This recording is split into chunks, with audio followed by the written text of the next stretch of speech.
Hello aspirants, आप सभी का स्वागत है एनालिस्ट आईएएस के यूट्यूब चैनल पे। तो रिसेंटली एक ड्राफ्ट एक्सप्लोसिव बिल 2024 रिलीज हुआ है, लेकिन इस बिल के साथ साथ जो 24 के प्रीलिम्स के कैंडिडेट्स हैं उनके लिए ज़रूरी है कि पेट्रोलियम एक्सप्लोजिव सेफ्टी ऑर्गेनाइजेशन क्या है, प्लस जो दोस्त यहाँ पे डिफेंस की तैयारी कर रहे हैं उसमें रिलेटेड अलग अलग एक्सप्लोजिव्स क्या होते हैं, जैसे टीएनटी क्या होता है, अमोनियम नाइट्रेट क्या होता है, बाकी चीज़ें जो हम यूज़ करते हैं वो क्या होता है, डायनामाइट्स किसको कहते हैं, आरडीएक्स किसे कहा जाता है, ये सारी चीज़ें इनकी chemical formulas will be studying from the examination point of view. पुराना एक्ट क्या था, कैसे डेवलप हुआ, ये सारी चीज़ें जो इस टॉपिक से रिलेटेड है एट लास्ट हम सॉल्व करेंगे आज का prelims and the mains practice question. So let's start. Why news, तो गवर्नमेंट ऑफ इंडिया एम कर रही है कि जो एक्सप्लोसिव एक्ट है 1884 का, इस एक्ट को बेसिकली नए एक्सप्लोसिव बिल 2024 के साथ रिप्लेस किया जाए। अब जो department of promotion of industries and internal trade है, जिसको डिपिट भी कहा जाता है, ये बेसिकली इसने प्रपोज किया है। ये फिलहाल में एक ड्राफ्ट बिल है और जो की ऑब्जेक्टिव्स हैं इसमें बेसिकली जनरली देखा गया है कि सरकार पिछले कुछ समय से जो फाइन है वो बढ़ा दे रही है, भले वो फॉरेस्ट एक्ट हो या भले वो ये वाला एक्ट हो। तो यहाँ पर रेगुलेटरी वॉलेशंस पर यहाँ फाइन बढ़ जाएगा, एफिशिएंसी इंक्रीज करी जाएगी, एक अथॉरिटी होगी। सबसे पहले हम जानते हैं कि पुराना एक्ट क्या था। तो जब ब्रिटिश कॉलोनियल रूल था भारत में, तो एक्सप्लोजिव एक्ट 1884 में इसको एनेक्ट किया गया था, इसको लागू किया गया था। इसका एम था बहुत सारे एस्पेक्ट जो एक्सप्लोजिव्स के होते हैं उनको रेगुलेट करना। यहाँ पर मेन जो था वो था यहाँ गन पाउडर से रिलेटेड जो चीज़ें होती हैं, इसके अलावा डायनामाइट का यूज़, नाइट्रोग्लिसरीन का यूज़, बाकी सब्सटेंसेस का यूज़। ये जो एक्ट है ये सेफ से स्टैंडर्ड्स प्रोसीजर की बात करता था, जितने भी रिस्क एसोसिएटेड है उनको मिटिगेट करने के लिए। मोरोवर यहाँ ट्रांसपोर्टेशन, एक्सप्लोसिव को हैंडल करना, स्टोरेज, ये सारी गाइडलाइंस इसमें लिखे रहती थी, एक्सीडेंट से रिलेटेड गाइडलाइंस वगैरह। नाउ यहाँ पर ये जो रूल्स हैं ये लाइसेंस के इशू पर, फीस पे, कंडीशन पे, एग्जामिशंस पे, इन सारी चीज़ों पे वर्क करता था। अगर हम प्रोविजन की बात करेंगे यहाँ पे, तो सेंट्रल गवर्नमेंट यहाँ प्रोहिबिट कर सकती थी कुछ मैन्युफैक्चरिंग को, कुछ पोजीशन को, या अगर यहाँ इंपोर्ट करते हैं, स्पेशली खासकर अगर डेंजरस एक्सप्लोसिव्स यहाँ आते हैं तो यहाँ गवर्नमेंट रेगुलेट कर सकती थी। कुछ एग्जामिशंस भी हैं। ये एक्ट जो है, ये जो प्रोविजंस थे, एक यहाँ पे एक्ट था जिसको हम बोलते हैं आर्म्स एक्ट 1959, ये इसको इफेक्ट नहीं करता था लेटर ऑन इस एक्ट को। नाउ ये जो प्रोविजंस थे ये लाइसेंस के लिए बने थे, जो कि एक्सप्लोसिव एक्ट के अंदर दिए जाते थे, और ये आर्म्स एक्ट के अंदर भी लाइसेंस को इफेक्ट दिया जाता था। ये जो आर्म्स एक्ट 1959 का, ये पोजीशन, एक्विजिशन या एमिनिशन को कैरी करना, फायर आर्म्स को कैरी करना, इन सारी चीजों पर ये इनको रेगुलेट करता था। ये इलीगल वेपन्स, वायलेंस को कर्व करने की भी बात करता था। ये एक्ट ने जो इंडियन आर्म्ड एक्ट था 1878 का एक्ट था, इस एक्ट को रिप्लेस किया था आर्म्स एक्ट ने। नाउ यहाँ पर इसका धीरे धीरे ओवर टाइम एक्सप्लोसिव एक्ट जो है ये सेवरल अमेंडमेंट्स आते गए, क्योंकि टेक्नोलॉजिकल एडवांसमेंट्स यहाँ होता गया, नए नए चैलेंजेस आते गए। प्राइमरी जो फोकस था वो सेफ्टी स्टैंडर्ड्स पर था, रेगुलेटरी मैकेनिज्म्स पर था।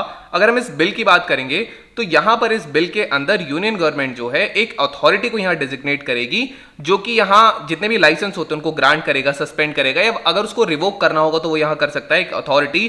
करंटली जो petroleum and explosive safety organisation है, पेसो, जिसके बारे में हम लास्ट में पढ़ेंगे, ये ऑपरेट करता है। ये जो डिपार्टमेंट ऑफ इंडस्ट्रीज हमने देखा था, इसके अंदर ये सर्व करता है एक रेगुलेटरी बॉडी की तरह। नाउ ये यहाँ पर कुछ चीजें से जुड़ी हुई हैं। मोर वगैरह हम और बात करेंगे तो यहाँ पे जो जितने भी लाइसेंसेस होते हैं, लाइसेंस स्पेसिफाई करेंगे कि कितनी क्वांटिटी एक्सप्लोसिव की एक लाइसेंस जो है वो मैन्युफैक्चर करवा सकता है, पोजेस कर सकता है, सेल कर सकता है, ट्रांसपोर्ट इंपोर्ट कितना कर सकता है।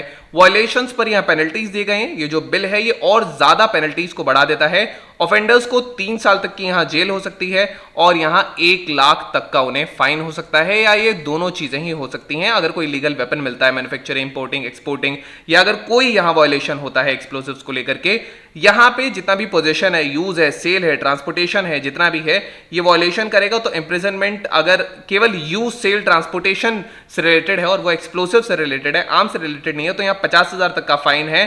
करंट फाइन जो है वो 3,000 था, तो अब 3,000 से वो 50,000 तक वो हो गया है, 50 के अराउंड हो गया है।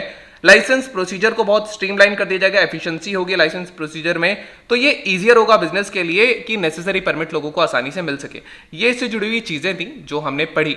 अब यहाँ पर पॉपुलर एक्सप्लोजिव्स की बात करेंगे तो सबसे पहला यहाँ जो आता है वो आता है डायनामाइट। डायनामाइट जो है ये एक ऐसा एक्सप्लोजन है जिसमें नाइट्रोग्लिसरीन को बेसिकली मिक्स किया जाता है। नाइट्रोग्लिसरीन जो होता है ये एब्सोल्यूट मटेरियल है, इसको किसी क्ले के साथ या फिर हम ऐसे इसको मिक्स कर सकते हैं और मिक्स करने के बाद ये उसको थोड़ा सा स्टेबल करा देता है। नाइट्रोग्लिसरीन बहुत वॉलेटाइल होता है, अब इफेक्टिवली इसको हैंडल किया जा सकता है और इसको बर्न करके इसको यूज किया जा सकता है। नेक्स्ट जो इसमें चीज आती है, अगर आपको बेरुत का एक्सप्लोजन, यहाँ पे याद हो एक फर्टिलाइजर यहाँ पे फैसिलिटी में यहाँ एक्सप्लोजन हुआ था, तो that was due to the ammonium nitrate. Ammonium nitrate एक इनऑर्गेनिक कंपाउंड है जिसमें बेसिकली अमोनियम के आयंस होते हैं प्लस यहाँ नाइट्रेट के आयंस होते हैं। अब यहां पर जो है कॉमनली इसको एक एग्रीकल्चर फर्टिलाइजर की तरह इस्तेमाल किया जा सकता है, लेकिन सर्टेन कंडीशंस में एक्सप्लोसिव की तरह भी यूज किया जा सकता है अगर हम एक फ्यूल सोर्स के साथ इसको बांधें। यही यहां पे हुआ था। देन जो यहाँ है वो है ट्राई नाइट्रोटोलीन, टीएनटी ऑर्गेनिक कंपाउंड है, ध्यान रहे, और इसको टोलीन से बेसिकली डेराइव किया जाता है। येलो कलर का होता है, शॉक फ्रिक्शन में थोड़ा इनसेंसिटिव होता है ये। अब इसीलिए इसको मिलिट्री शेल्स में यूज किया जा सकता है, इंडस्ट्रियल यूज या अंडर वाटर ब्लास्टिंग के लिए इस्तेमाल किया जा सकता है, थोड़ा इजी टू हैंडल है। नेक्स्ट जो चीज आती है दैट इज TNE, यह है ट्राई नाइट्रो इथाइलाइनर, ये ऑर्गेनिक नाइट्रेट कंपाउंड है, थोड़ा सा लेस ये यूज होता है, लेस कॉमन है अगर हम कंपेयर करेंगे TNT से। Then we have the famous RDX। Now जो RDX होता है ये एक ऑर्गेनिक कंपाउंड है जो व्हाइट पाउडर की तरह दिखता है, बहुत एक्सप्लोसिव होता है, वाइडली मिलिट्री सिविलियन एप्लीकेशंस में यूज होता है, और इसको साइक्लोनाइट या इसको हेक्सोजन के नाम से भी जाना जाता है। नेक्स्ट जो यहाँ पे चीज आती है that is your petroleum and explosive safety organisation, ये डिपार्टमेंट ऑफ एक्सप्लोजिव के अंदर आता है। 1898 में इसको बनाया गया था। नोडल एजेंसी है जितने भी सेफ्टी हैजार्डस सब्सटेंसेस जैसे एक्सप्लोजिव हैं या कंप्रेस नेचुरल गैस है या पेट्रोलियम है, इनके रेगुलेशन से रिलेटेड वर्क करती है। और यही जो ऑर्गेनाइजेशन है ये manufacture, import, export, transport, position, sale, explosive का, पेट्रोलियम प्रोडक्ट्स का, इन सारी चीजों पे देखती है। ये ministry of commerce and industry के अंडर ये आता है।